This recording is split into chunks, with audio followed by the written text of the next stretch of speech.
So yeah, they want to know why I joined the business of property preservation. Long story short, the money. Back in 2011, I had a cousin. He was from New Jersey, and he was working with a crew. He used to stop by the house at times when he was in Philly, and he was telling me about all the things they found at these properties when they were doing a clean out. And I was very, very excited when he told me about all these different things. And like a year later, him and my stepbrother, they got into business. My stepbrother got a business license. Then they started doing it, and by 2013, he was telling me during the summer months, like, yo, Orain, I'm making so much money doing this thing. I'm making about 10 grand a month, 12 grand a month. And I'm like, I was low key jealous. I went to college. I had a college bachelor's degree, and I'm making maybe like $2,000, 22, $2,300 a month. That's no money. And then he's part of the military, so he got deployed, and he's a smart individual. And I'm like, damn, what am I doing wrong? I don't like construction work. I'm not gonna lie to you. So I'm like, shit, I know nothing about it. But he told me it's just basically like property maintenance. You go there, you clean out a house, you cut the grass, you remove debris, trim branches, and take photos. I'm like, all right.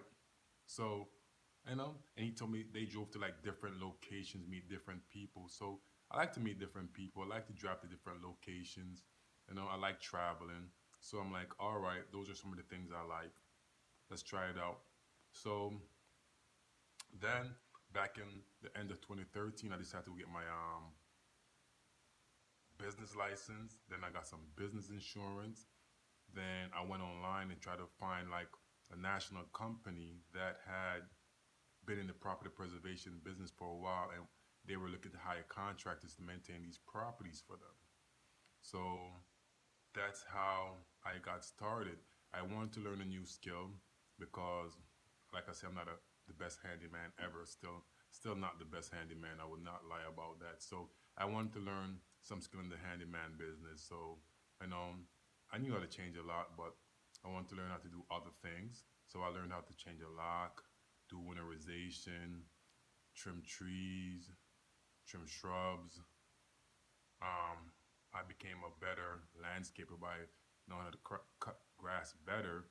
Um, my communication skills increased when dealing with different individuals from different backgrounds. I got a chance to travel, which I wanted to do, travel to like different locations because at times I would travel to New York, upstate New Jersey, like South Jersey, like all these different locations, upstate PA, in hills, like there are parts of Pennsylvania where you're going and you're going up these hills. After a while, you kind of notice you're having not breathing problem, but the air pressure change, and it's like you take a little bit more to breathe. And the landscape, the scenery used to be so beautiful, and I like stuff like that. So that's one of the reasons, because when my stepbrother, he was telling me about like, yo, I'm doing this and I'm doing that because of the property preservation. I'm like, all right, cool. Money sounds nice. Who doesn't like money? I like money.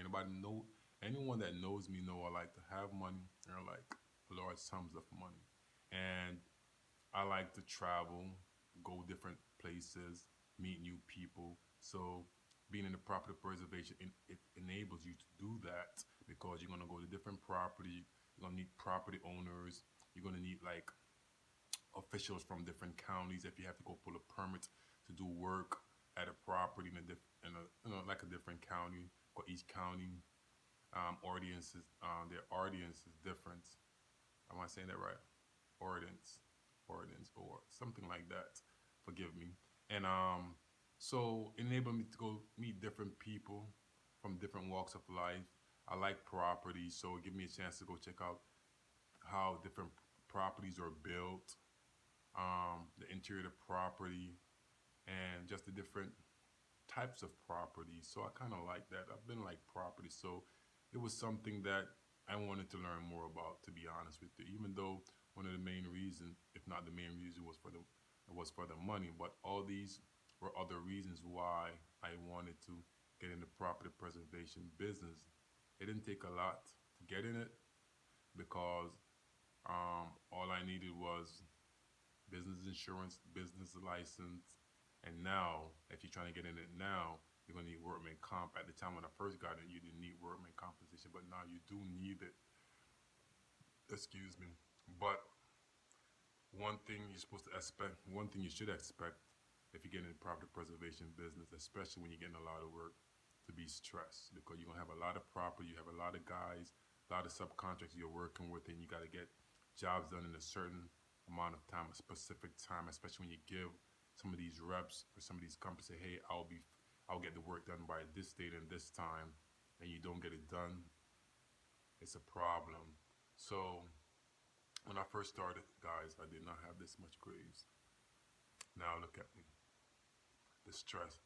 Stress comes with when you're working a lot, and there's a lot on your plate, and you're making more money, and you want to make more money. There's a lot of stress. But now the good thing is I got more grades. Still in my 30s, got more grades. But when I walk on the street, I get compliments. Say, hey, are you related to Idris Elba? I'm like, maybe so. I don't know. Maybe he's related to me. But at the end of the day, it is what it is.